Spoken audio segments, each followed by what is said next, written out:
미국 금리가 크게 하락했습니다. 이유는 두 가지를 들고 있습니다. 하나는 서비스업 경기가 좋지 않다라고 하는 거고요. 두 번째는 그동안 금리 상승을 고려해서 많이 팔아놨던 선물을 다시 되사는 이른바 쇼 커버링 때문이다. 이런 얘기들을 많이 합니다.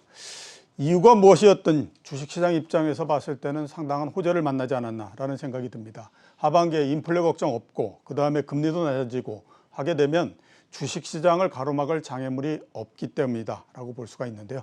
향후 국내 시장에 대해서 알아보도록 하겠습니다. 홍춘욱 EAR 리서치 대표 나오셨습니다. 안녕하십니까? 네, 안녕하세요. 안녕하세요. 반갑습니다. 예, 미국 시장이 사상 최고치를 기록을 했습니다. 연일 상승을 하고는 있는데 상승폭은 조금씩이기 때문에 화끈한 면은 좀 없는 것 같고 이런 상태이거든요. 미국 시장에 대해서 지금 어떻게 보십니까? 예, 저도 낙관은 하지만 하반기가 조금은 걱정되는.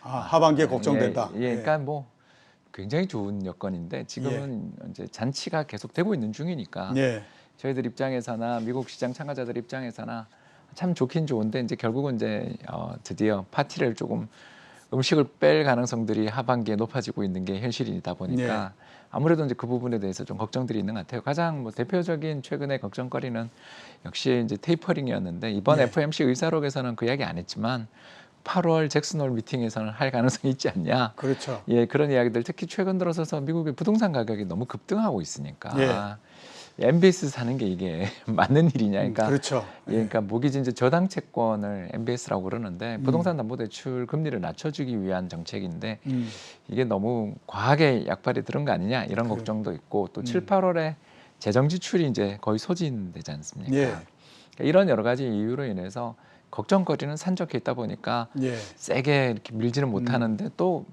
막상 성적표를 받아들면 야, 이거 기업 실적도 좋아지고 있는 게 보이고 또 연준이 어떻게 보면 이렇게 말은 좀 세게 하는 것 같은데 의사록 보니까 뭐 별 내용도 없고 이러다 보니까 시장의 참가자들이 결국 그래 아직 소비가 잘 나가고 있는 중이고 하반기 저축률은 좀 떨어지겠지만 그거야 좀 뭐 고용이 늘면 해결되지 않겠어? 약간은 이런 정신 승리가 엇갈리는 가운데 시장은 꾸물꾸물 올라가는. 그러니까 어떻게 보면 강세장 볼 때 이런 식의 주가 상승이 나타날 때가 사실 좀 제일 기분 좋거든요.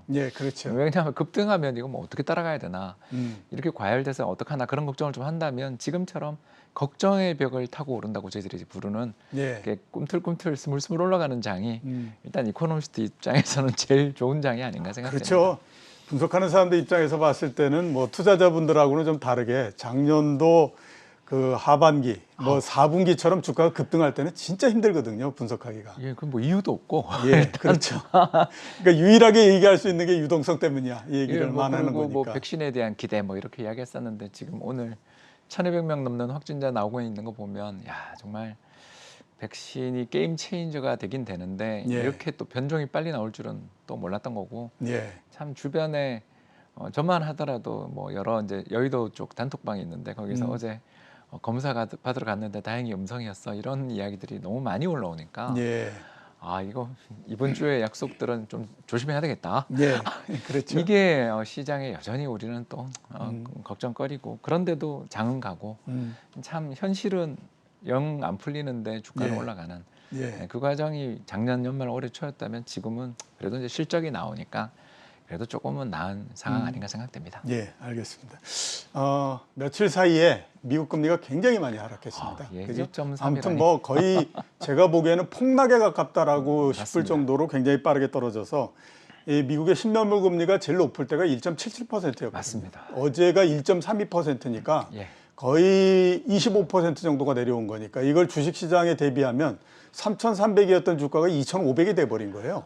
그렇게나 되는군요. 그러니까 굉장히 많이 하락을 했거든요. 맞습니다. 최근 미국 금리 하락에 대해서는 어떻게 지금 보십니까? 일단 뭐 인플레 기대가 너무 과했다. 이게 제일 큰 것 같아요. 저도 이제 이코노미스트 일을 하면서 가장 열심히 보는 게 그 소비자 물가 보도 자료를 제일 열심히 보게 되잖아요. 보면 이제 가중치가 나와 있고 어떤 품목이 물가 상승을 유발했나 이렇게 살펴보니까 한 달 동안 소비자 물가 상승률을 0.7%나 올린 거는 분명히 놀라운 일이었는데 그 대부분 한 0.4, 0.3 이상을 전부 다 중고차값이랑 신차값이 올려놓은 거잖아요. 그래서 이번에 나온 뭐 뉴스 보도 보니까 미국 신차값이 처음으로 4만 불 넘었다.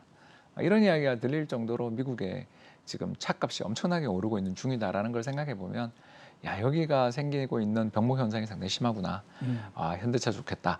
이런 생각도 듭니다만 이제 다르게 이야기하면 근데 그게 뭐 굉장히 별다른 기술이 있어서 사실 자랑용 반도체 차질이 생기고 뭐 그런 게 아니라 그렇죠. 예, 예. 예, 사실은 좀 이렇게 안정성만 중시하지 발열 문제라든가 이제 우리가 전부 다 반도체 생산할 때 제일 어려운 게 뭐냐면 발열 문제와 경량화 그리고 속도인데 이거는 사실 그렇게 중요하지 않은 안정성이 훨씬 더 중요한 반도체라서 사실 조금 경쟁력이 떨어진다 생각되는 기업들이 많이 했었는데 이제 뭐 9월에는 보쉬도 생산한다고 그러고 예.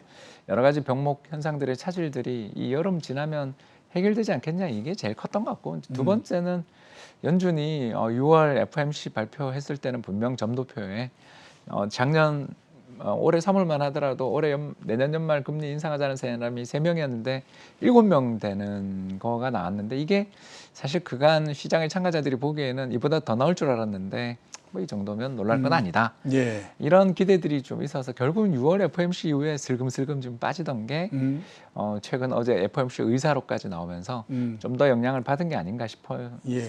특히 제가 유심하게 살펴보는 게 그 인플레 기대를 보는 미국의 10년물 국고 금리에 반영되는 인플레 기대 이런 걸 보는데 저 그림에서도 나와 있는 것처럼 이 파란 선이 그 이번 코로나 위기 이전에는 5년보다 높았어요. 예. 이게 뭘 뜻하냐면 지금은 인플레가 안 나지만 장기적으로 보면 이렇게 돈을 많이 풀면 인플레가 생길 거야. 예, 예. 좀 이런 기대가 있었던 거죠. 예. 근데 지금은 역전돼서 저 10년 인플레 기대가 5년 밑에 있어요. 그러니까 이게 뭘 뜻하냐면 지금 인플레는 일시고 이제 시간이 지나면 떨어질 안정이 될 거야. 거니까 지금 이럴 때 좀 사두자. 이게 있었던 게 아닌가. 예. 네, 핵심은 저 부분에 있는 것 같습니다. 예, 알겠습니다. 인플레 심리 자체가 약해진 것이 미국의 금리를 끌어내리는 역할을 했다. 이렇게 말씀해 주셨고요. 하반기 한번 좀 여쭤보도록 하겠는데 미국 경기가 회복세가 정점에 도달할 거다. 즉 모멘텀이 정점에 도달할 거다라고 하는 얘기들 굉장히 많이 하고 있거든요. 어떻게 일단 보십니까? 예, 그건 맞는 말 같습니다. 그건 맞는 예, 말이고. 맞는 말입니다. 왜 그러냐면 성장률이 지금보다 잘 나올 수 있는가? 그렇죠. 예, 예. 뭐 다 10% 보잖아요. 그리고 특히 뉴욕 연은에서 발표하는 위클리 경기 선행지수, 진경기 지표들 이런 거 보면 다 7, 8% 바라보는 것 같아요. 네.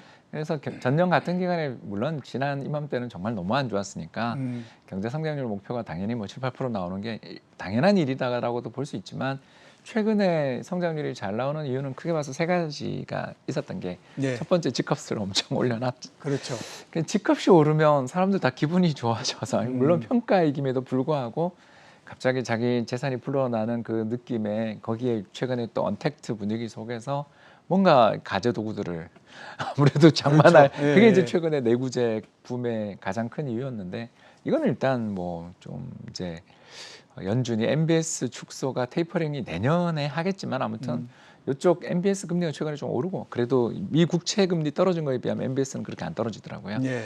이런 것들을 생각해 보면 일단 그쪽은 좀 꺾이는 가능성이 있고 두 번째가 어마어마한 GDP의 약 15%에 달하는 재정 적자로 어떻게 보면 돈을 뭐 좀 표현이 좀 그렇죠. 그렇습니다만 좀 심하게 뿌렸지 예, 않습니까? 무자비하게 풀었죠. 그랬는데 이번 바이든 예산안 보니까 뭐 2조 달러, 3조 달러라고 하던 인프라 예산이 그렇게 급격히 줄어드는 거 보면 결국 현실 정치에서는 야 이렇게 우리가 GDP 15%나 적자를 무릅쓴 걸 올해 또 그걸 하면 나중에 우리 후세에게 무슨 이게 영향이 있을지 몰라. 이제 좀 경기도 좋아지는데 그만하자. 뭐 이게 결국은 하반기에 가장 큰 리스크가 되는 거고. 예. 마지막 세 번째는 뭐 우리 이야기한 것처럼 테이퍼링 이슈도 있고 이런 것들이 하반기에 다 특히 잭슨홀 컨퍼런스라든가 뭐 이런 것도 그렇고 7, 8월에 결국 재정 지출이 이제 거의 다 끝나면서 내년 예산안 쪽으로 이제 넘어가는 이 분위기 속에서 놓고 본다면 결국 그림 한번 좀 보여주시면 감사하겠는데 그 그림에 빨간 선이 가처분 소득인데 예. 야 정말 엄청나잖아요. 그렇죠. 엄청나게 올라. 경제 성장이라는 게 완만하게 가는 경향이 있는데 지난해랑 올해 사이 두 번에 걸친 거대한 재정 지출이죠. 그림에 나와 있고 작년에는 재정 지출을 그렇게 늘려도 사람들이 반응 안 했는데 올해는 반응하는 개인 소비 지출이 밑에서 올라오는 게 보이잖아요. 예, 그렇죠. 이 둘을 조합해 보면 올해 하반기까지는 저희가 이제 이야기해 볼 수 있는 게 그러면 세 가지 악재가 다 터지니까 올해 성장률은 끝났냐 이렇게 물으면 아니죠. 파란 선이 저 과거에 있었던 많은 저축을 이제 까먹으면서 그렇죠. 예, 까먹으면서 이제 사는 거다. 올라올 거야. 그러니까 올해는 모멘텀은 상반기가 최고다. 이건 뭐 부인할 수 없고요. 다만 그렇다고 해서 그러면 경기가 꺾었냐 이렇게 얘기하면 아니 그건 아니고 상반기를 쳐다보면 아예 하반기는 비로한데 그래도 평균적인 역사적인 미국 경제 성장률이라는 게 2% 초반인데 그보다 높을 것 같아요. 예. 이런 정도. 그래서 피크아웃은 했는데 경기가 끝났냐라고 물으려니 아니야 이것만 해도 굉장히 좋은 거예요. 정도. 그래서 톤다운을 좀 하면 시장은 여전히 낙관적으로 볼 수 있는 그러나 작년 올해를 생각해 작년 특히 연말에 급등장이 왜 요새는 안 나오냐라고 물으면 그렇게까지 경제는 그렇죠. 급하게 좋아지진 않아요. 작년 같은 주식 시장은 10년에 한 번도 나오기가 어려운 거 10년에 한 번이죠. 10년에 한 번. 자, 어제 그 기업 실적을 발표했기 때문에 그에 대해서 한번 좀 여쭤보도록 하겠습니다. 어떻게 보게 되면 기업 이익의 모멘텀 1분기가 가장 높지 않나라는 생각이 들어요. 왜냐하면 영업이익 증가율이 100%고요. 어제 나왔던 숫자를 보더라도 2분기는 그거보다는 훨씬 더 낮아질 거다라는 생각이 들어요. 그런 거고 그다음에 3분기, 4분기로 갈수록 이 증가율 자체가 계속해서 낮아질 가능성이 높다 이렇게 생각이 되거든요. 이런 그 모양 자체가 주식시장에 어떤 형태로서 영향을 줄 거라고 보십니까? 이게 저는 뭐 아까 미국 이야기랑 비슷한데 톤다운. 근데 사상 최고치는 계속 돌파하지 않겠냐. 예. 그렇게 좀 상반된 이야기. 그러니까 작년처럼 주가가 2배 오르는 건 힘든데 연평균 우리나라 역사적인 주가 상승률을 보면 8%잖아요. 예, 그러니까 그렇죠. 그건 올해 또 넘어설 것 같은. 이거는 좀 모순된 전망을 할 수밖에 없는 게 그림 한번 보여주시면 좋겠는데요. 방금 우리 이종호 센터장님하고 제가 이야기했던 거에 그림이 바로 나와 있습니다. 예. 빨간 선이 뭐냐면 우리나라 수출, 그리고 파란 선이 우리나라 코스피 상승률인데 예. 거의 뭐 최근에는 거의 같이 움직이는데 그렇죠. 예. 저 끝부분을 보시면 알겠지만 상승률이 둘 다 꺾였어요. 약간 좀 이제 누웠네요. 예, 눕고 특히 올해 4분기로 가면 저게 아마 상승률이 지금 40%, 50%를 오른쪽 축을 보면 가고 있는데 이제 저게 한 20% 정도까지 떨어질 것 같거든요. 예. 왜냐하면 작년 하반기 10월부터 수출이 플러스 돌았으니까 그렇죠. 전월 대비 플러스 돌았잖아요. 그때부터 그 상해 컨테이너 운임 가격 급등했던 게 그때지 않습니까? 예, 맞습니다. 예, 그 병목 현상들 특히 그 미국의 LA 베로비치 항이 몰려드는 배로 인산인해를 했던 그 시기거든요. 그래서 올해는 한 10월 정도까지 완만하게 떨어지다 10월부터는 좀 수출 증가율이 확 떨어지는 이런 모양새인데 그런데 작년 대비는 그래도 플러스 한 20% 10%는 나오는 그러니까 이제 저희들 입장에서 보면 주식시장은 모멘텀에 의해서 움직이니까 결국 모멘텀은 작년처럼 오르는 거 올해 기대하시면 안 되고 올해는 하반기는 이제 저는 좀 종목별로 등락이 엇갈리는 그런 장세입니다 라고 이야기하는데 근데 내 종목은 안 오르는데 왜 코스피는 사상 최고인가요? 이렇게 아마 이야기할 가능성이 있는 애가 아닌가. 그래서 올해가 참 개인적으로 볼 때 우리 작년에 들어오셨던 신규 투자자들 입장에서 올해 참 힘든 해가 될 수밖에 없다라고 생각되는 그렇죠. 게 작년은 그냥 BBIG 외우면 되던 배터리랑 뭐 바이오, 인터넷, 게임만 외우면 되던 해였다면 올해 같은 해는 이제 두 가지 문제가 겹친 거죠. 첫 번째는 이종호 센터장님 잘 말씀하신 것처럼 이제 이익 모멘텀 꺾인 거 아니에요? 이런 거에 대해서 그러면 어디가 안 꺾였나를 공부를 해야 되는 게 첫 번째고 두 번째가 올해 주가가 너무 좋으니까 상장 공모가 사태잖아요. 그렇죠. 예. 크래프톤도 크래프톤이지만 제 생각에는 카카오라는 이름이 뱅크스. 붙어 있는 이제 회사들이 시총이 거기가 조금 약간 보면 침체된 섹터에 큰 회사가 들어오는 거예요.